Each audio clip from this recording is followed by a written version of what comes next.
tatap wajahnya, oh dia sungguh mempesona. Siapa di sini yang suka gulir-gulir lini masa X atau Instagram? Terus tiba-tiba senyum-senyum sendiri gara-gara baca AU atau alternate universe. Jujur, akhir-akhir ini fiksi penggemar berformat chat media sosial ini lagi naik daun banget. Bahkan, gak sedikit yang akhirnya terbit jadi novel fisik dan bestseller di toko buku. Tapi pernah gak sih terlintas di pikiran kalian cerita AU yang awalnya pakai visualisasi idol K-pop atau tokoh nyata lalu dikomersialkan menjadi buku, itu sebenarnya legal gak sih? Apakah ini bentuk kreativitas tanpa batas atau justru menyerempet ke arah plagiarisme dan pelanggaran hak cipta? Halo teman-teman, bersama saya Marsyifa Salsabila, dan di video kali ini kita akan membedah fenomena sastra siber ini dari kacamata hukum dan etika sastra. Pertama-tama kita harus akui kalau AU adalah produk literasi digital yang luar biasa. Ini adalah bukti transformasi sastra di mana unsur intrinsik seperti plot dan penokohan bisa disampaikan secara unik lewat potongan chat digital. Namun, masalah mulai muncul ketika cerita ini melangkah ke ranah komersial atau diterbitkan.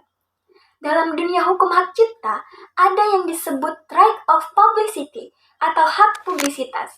Artinya, setiap orang termasuk para idol atau figur publik punya hak eksklusif untuk mengontrol bagaimana nama, wajah, dan citra mereka digunakan untuk keuntungan komersial. Nah, menyiasati hal ini biasanya penulis AU dan pihak penerbit akan melakukan pergantian nama tokoh dan menghapus visual asli sebelum dicetak. Langkah ini diambil untuk menghindari gugatan hukum. Tapi pertanyaannya, kalau namanya diganti tapi struktur cerita, karakter, dan dinamika hubungannya masih 100% meniru kehidupan nyata sang figur publik, apakah itu etis? Di satu sisi, sebagian pengamat sastra menganggap AU yang dibukukan berada di area abu-abu atau gray area.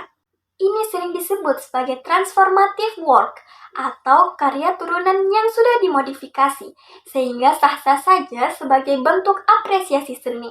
Namun, di sisi lain, jika tidak berhati-hati, pemanfaatan popularitas tokoh nyata demi keuntungan finansial sepihak tanpa izin resmi rawan sekali memicu perdebatan moral dan legalitas kekayaan intelektual.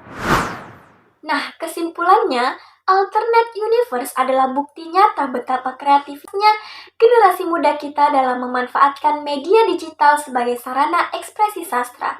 Namun, sebagai kreator maupun penikmat sastra digital yang bijak, kita juga harus mulai melek hukum dan etika. Kreativitas yang hebat adalah kreativitas yang tetap menghormati hak-hak orang lain. Kalau menurut kalian sendiri bagaimana? Apakah fenomena AU yang dibukukan ini murni karya kreatif? Atau ada batas yang harus diperketat?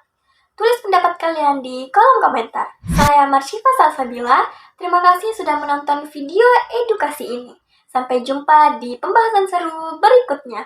Dan salam literasi!